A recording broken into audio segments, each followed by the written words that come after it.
Jim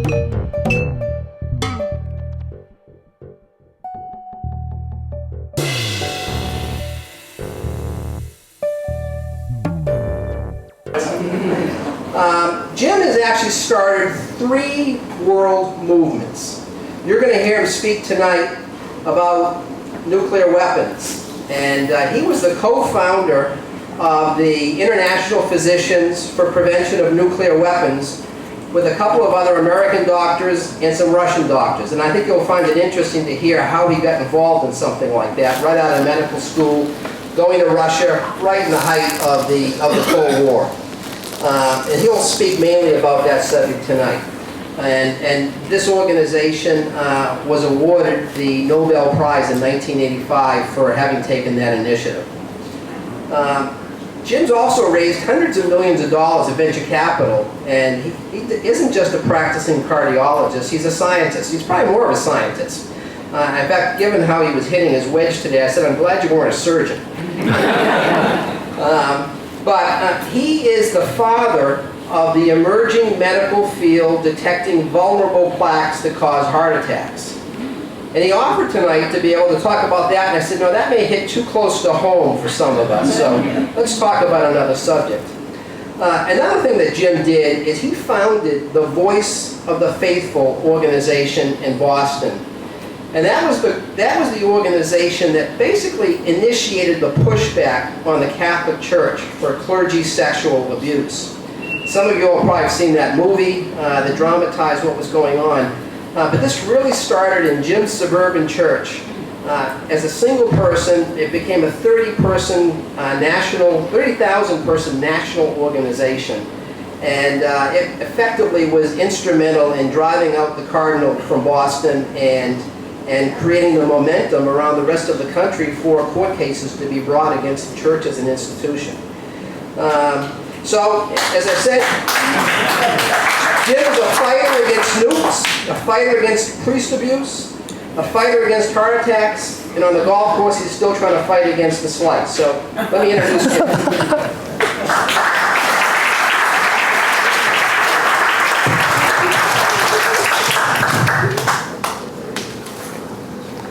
So thank you, John, and thank all of you for hearing this.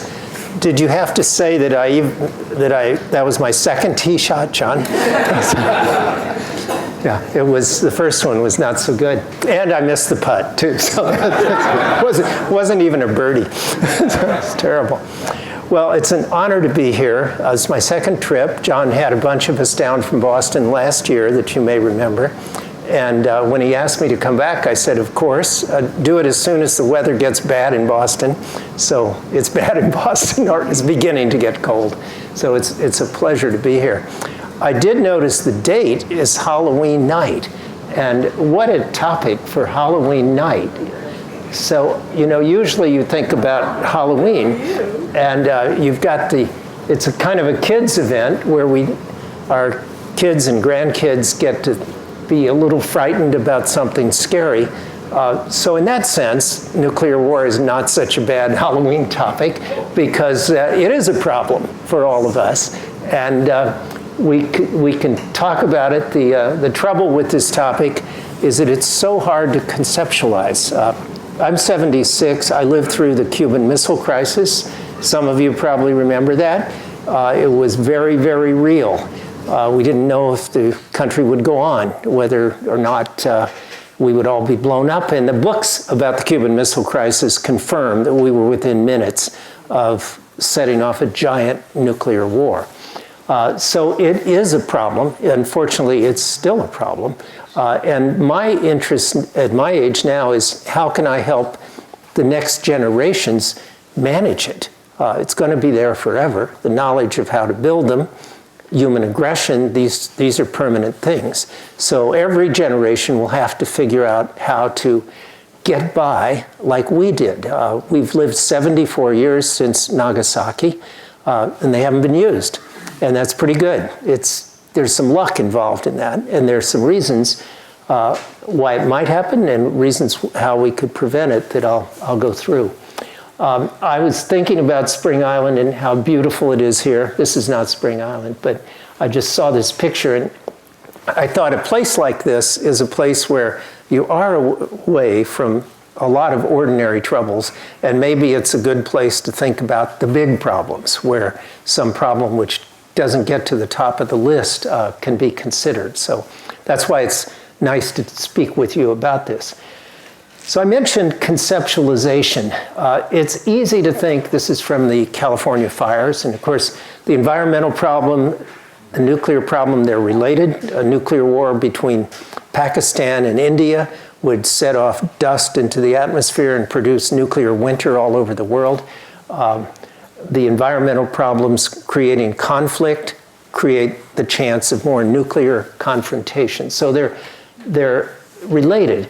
And here is the fires in California, and we all know what happened with those, and you can see a big forest, but then when you see a car, you begin to conceptualize what it really is. And so that's part of the problem of the nuclear threat. It's so hard to understand. If you see a burned cat from those fires, you have a better feeling for just what's going on. And of course, that's what happens with a nuclear attack. The scientists that built the first nuclear bomb, one of them said the saddest thing was he used to have nightmares about all the desert animals that he killed when they tested it out in Los Alamos. We got a little taste of how bad a nuclear bomb could be with the Notre Dame Cathedral. And that was a frightening, horrible thing. But of course, the blast from a nuclear bomb would encompass most of what you see there around the thing. So it's such a big thing that it's extremely hard to imagine. The mushroom cloud, the classic mushroom cloud, it has some strange beauty to it. But if you see the trees down in the bottom and you think what it would be like if there were people in the center of that, that's what the problem is. So where are we on this? I think we need education of future generations on this threat. As I said, our generation, my generation, I was born in '43, so I lived in a nuclear-free world for 2 years. And none of our grandkids do. They're all going to have to deal with it. As I mentioned, we lucked through for 74 years, but things have become more dangerous. The nukes have spread to 9 nations. Terrorism has risen. There are several hundred nuclear weapons of the US and Russia on high alert that can be launched within 10 or 15 minutes. And these, I was speaking earlier about artificial intelligence. One of you is working on that. And these are controlled by computers.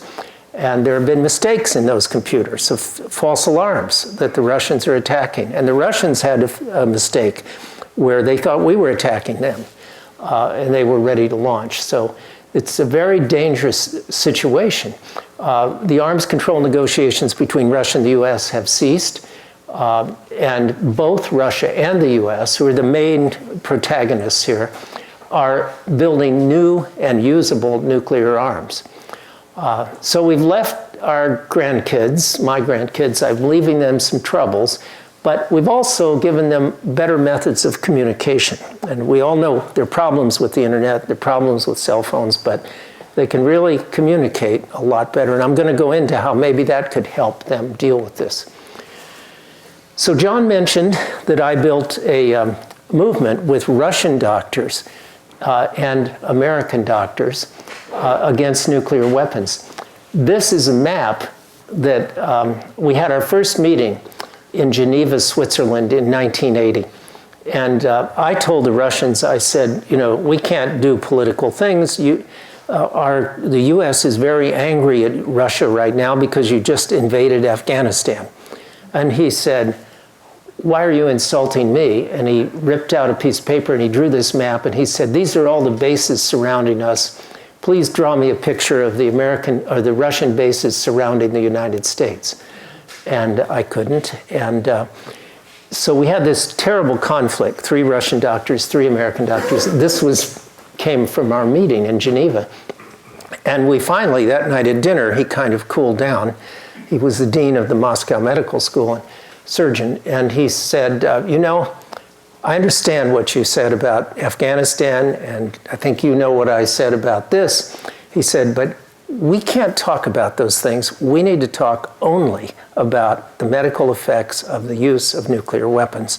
Then we'll be okay if we don't get political. So that was the founding principle of our movement. It was a very dramatic, difficult moment that happened in Geneva. Now, you may wonder what I'm doing with Russia. So I talked earlier with one of you. You said you studied physics. So I went to Notre Dame to college, and my dad said, "What language are you going to study?" And I said, "German. I like science." And this in the 50s, and he said, "You see the Sputnik going across the sky? Why don't you study Russian?" So I studied Russian at Notre Dame, and the teacher in my freshman year gave everyone an A. And I thought, this is a way to get to medical school. I'm just going to keep taking Russian. So I took 4 years of Russian, got A's, and then when I went to Johns Hopkins Medical School, I heard a doctor talk about his trip to Moscow, and I said I had an elective period, so I wanted to go. So I went and lived in Moscow for 6 months. I never spoke English during the Cold War. And that's how we got to know these Russian doctors through that. And that's how we built that joint movement. So while you're working on that, I'll tell you a little more about this. So prior to this, in 1980, my wife and I, Kathleen, who I'm very eager to bring her here and see this marvelous place, and she's doing a baby shower for our granddaughter, new granddaughter. But she and I lived in Moscow doing science on prevention of heart attacks with our kids.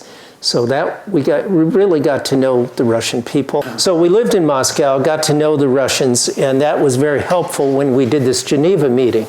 So we started in 1980, and it was in the press. We were going to call it International Physicians Against Nuclear War, and then Jonas Salk, who was one of our members, he said, "That's a terrible name. You need to be for something." So we called it International Physicians for Prevention of Nuclear War. and that's the group that won the Nobel Peace Prize in 1985. So we started in, thank you. Well, since you like that, I'm moved by that, and I want to tell you how miserable a period it was in my life. I was a young faculty at Harvard. I was we had these small children at the time, and I had patients and scientific manuscripts to write, but we felt we were on something historic and that we needed to do it right, or I'd have nightmares that millions of people would burn to death. So we were trying to do it. By 1982, my boss at Harvard called me in and he said, "Jim, where's the manuscript?" And I said, "I'm working on it. It's Prognosis of Women After Heart Attacks." And I said, "I'm working on it." He said, "No, you're not." He said, I saw you. You were on the Today Show.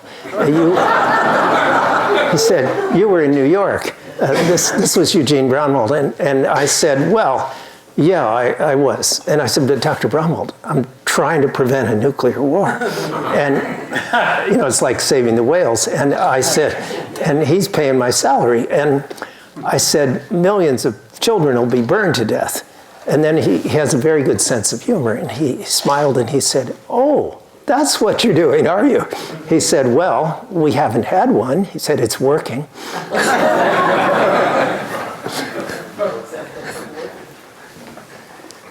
So I quit. I quit this nuclear work in '84. If I hadn't, I would have been divorced, estranged from my children, and fired. And activists are used to that kind of a problem. And then we got a call from my replacement a year later that we'd won the Nobel Prize. So then when we went to Oslo, where the Nobel Peace Prize is, we ran into the same problem we hit at the founding meeting. The American press said, "You doctors, you American doctors are idiots. You're pawns of the Russians. And you you can weaken American military, but the Russian doctors have no influence. And we said, look, we're working in both countries. We were on Russian television, and we're against weapons on both sides, and we're just doctors trying to work together to save a life. And they wouldn't hear it. We were on, it was a press conference in the hotel, 10 different TV cameras.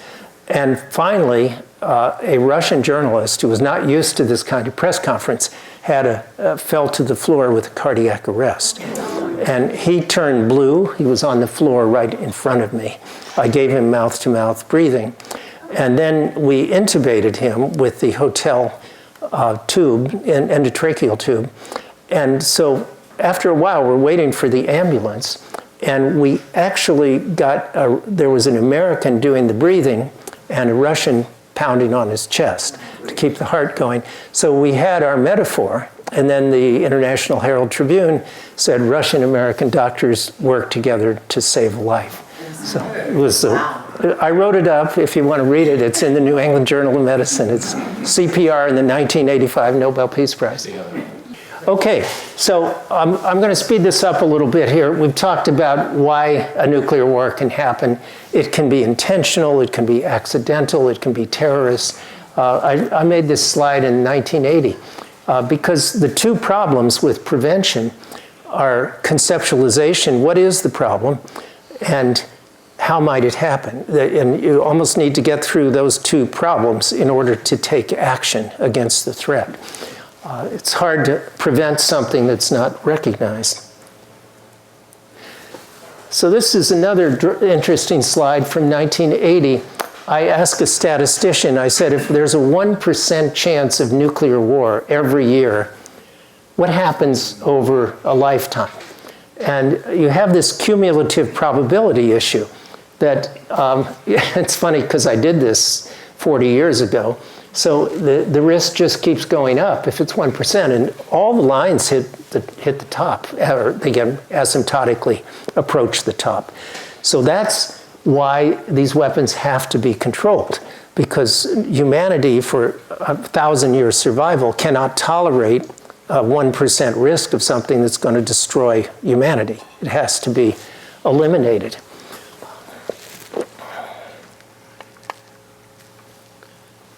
So this was work we did with the SALT treaty. You know, a lot of people think that this should all be solved by the diplomats, and the diplomats and politicians can't do much without public support on a large issue. There was a 1 million-person march in New York. Maybe some of you were there, and that made all of that happen. It made some of these agreements possible. This was the Nobel Prize ceremony. You can see I didn't lose my hair working on nuclear weapons. It was already gone at that point. But the doctor to my right is Chazov, Yevgeny Ivanovich Chazov. And he was Brezhnev's doctor. And when we wrote him and said, we want to oppose nuclear weapons with you, he went to Brezhnev, and Brezhnev had in a Medtronic pacemaker.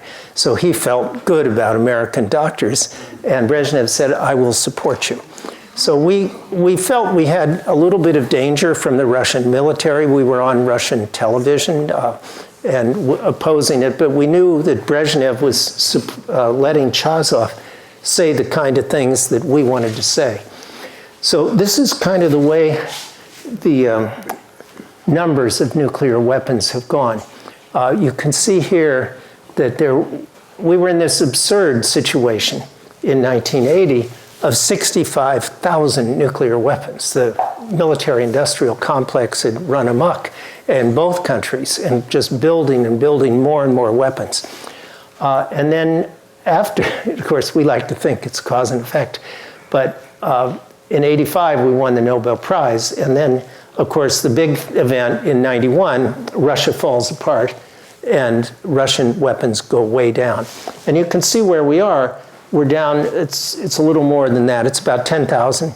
A lot of them have been taken apart. A lot of the Russian nuclear weapons were taken apart, and the nuclear material from those weapons was shipped to the US and put in nuclear power plants and was responsible for a great deal of electricity in the United States. which is a very good thing that you don't hear much about. So let's fast forward to 2 years ago. So I did nothing on nuclear weapons. While those curves were going down, I was working on heart attacks and the Catholic Church. But then when President Trump and Kim Jong-un talked about having nuclear war between their countries, it kind of came back to me that this problem is a permanent problem and it's just going to keep coming back. So maybe I should work on it again. So through a friend, I got to meet the ambassador to the United Nations from North Korea. And they invited me to go to North Korea for a medical lecture.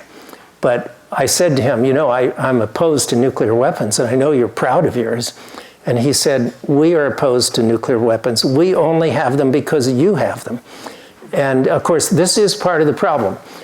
Possession of nuclear weapons by the US and the great powers breeds proliferation.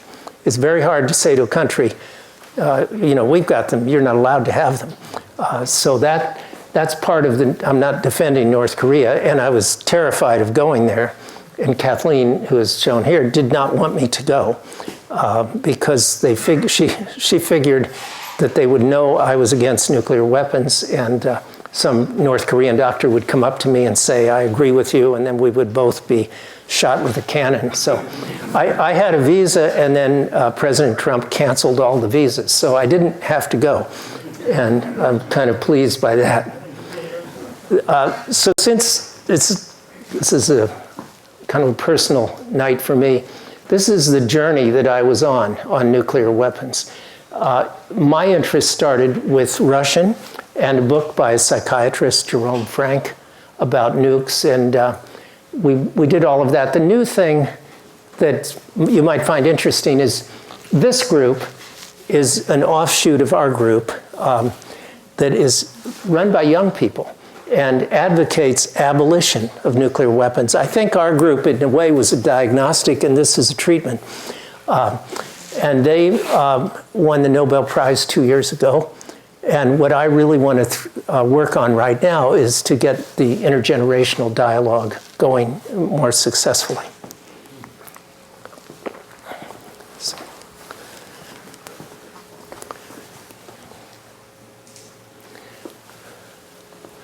So this is an example, I find this very encouraging, that young people have taken on Twitter. So we would go around giving lectures about what a bomb would do to a city, but this video was put out on something called Kyrgyzstan, and it was a little short cartoon about how big the blast is, how big the pressure area is, where the fallout is, all of the facts that you need to know to understand how terrible these things are. It's all done very nicely in this video, and they had 3 million views by young people in 24 hours. So I thought this would at least get on the radar. You know, if this is the problem with nuclear weapons, it's if you ask people what are the 10 leading public policy questions you're concerned about, nuclear weapons won't be there. But if the young people who are assessing the good things and the bad things that we've left them get active, then that is very encouraging. Young people also powered this movement, ICANN, and they got over 100 countries to sign a treaty to ban all nuclear weapons. And the people that didn't sign are the great powers, the US, Russia, China. People that have them wouldn't sign it. The others signed it. But you know, the curious thing is that nuclear weapons are the weapons of the little person. Kim Jong-un would never be a threat to the United States, you know, with Paris Island here and everything else. I mean, how could he threaten us unless he has nukes? So if you could find a way to ban them, then a great conventional armed power like the US would be safer. So here's kind of a long view of the nuclear arms race. And some of you got on this journey at various points. And this is the Doomsday Clock of the Bulletin of the Atomic Scientists. So these are the people that built the nuclear weapons. And they're estimating how close we are till midnight. It's kind of a good thing for Halloween topic here. So you can see they had it 2 minutes to midnight when Russia and the US both had their weapons. And then the 1984, we had that horrible peak of 64,000 nuclear weapons. The Cuban Missile Crisis isn't here because it happened so fast they couldn't even move the clock. But then things got a lot better when the Cold War ended. And then the Bulletin of the Atomic Scientists and the Doctors Group both feel, and I know a lot of you work on this, that the climate crisis has to be considered as the other existential threat to humanity, and that they really both need to be addressed. So they've added that. But you can see we're back up at 2 minutes to midnight, and then I think it will go down again, and then it will come up again, and it will keep doing that forever, because you can get the instructions on building a nuclear weapon. They're easy to get on the internet. And it's become easier to build things because of 3D printing and various computer things. So what can you do? Well, so what I've decided, I want to work on intergenerational dialogue, get this message out to the next generation, because they're going to have to manage it. There's a great book on this topic for those of you that enjoy a book by Jonathan Schell called The Seventh Decade. You're in South Carolina. You can ask all the presidential candidates will be here, and ask them what they're going to do about the nuclear threat. It'll be interesting. And then there is a campaign called Back from the Brink. And this is a number of practical steps that people think could be taken now. One is renounce the first use of nuclear weapons. Right now, American policy is we may use them first. But why would we want to do that when we've got the world's most powerful conventional military? And the sole unchecked authority of any president to launch a nuclear attack. Congress is supposed to be have the power to declare war, but nuclear weapons have put that into a button. And while some people object to the current president having his finger on the button, the bigger problem, I think, is that there is a button. There should not be a button. No one should have the chance to end life on Earth by ordering such an attack. It should be something that larger bodies consider. Take the weapons off hair trigger alert. That's not really needed. There's $1 trillion program. We don't want to. There are lots of other uses for money, but the nuclear weapons are being built now with enhanced capabilities. And of course, it would be good to pursue an agreement and get the nuclear armed states to say they would eliminate them like biologic and chemical weapons. My own personal thing that I'm hoping to do is I want to have a 40th anniversary of the founding of the International Physicians in Geneva, Switzerland. And I've got a Russian doctor in the Russian Academy of Medical Sciences has agreed to this. So I think that will give us a way to get the message out again. And I'm looking forward to working on that over the next year. So this is the last slide. And this is a victim of Hiroshima. And you can say 80,000 people are killed immediately, and then you can look at a child. And I somehow feel it a little, understand it better when I think of this child, wondering what happened.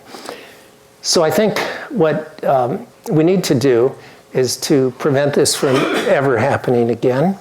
And there are means to do it, and it's mostly through education of the next generation, putting the tools in their hands to solve this problem. One of these problems we're leaving them, but we're also leaving them a lot of tools to work with. Thank you.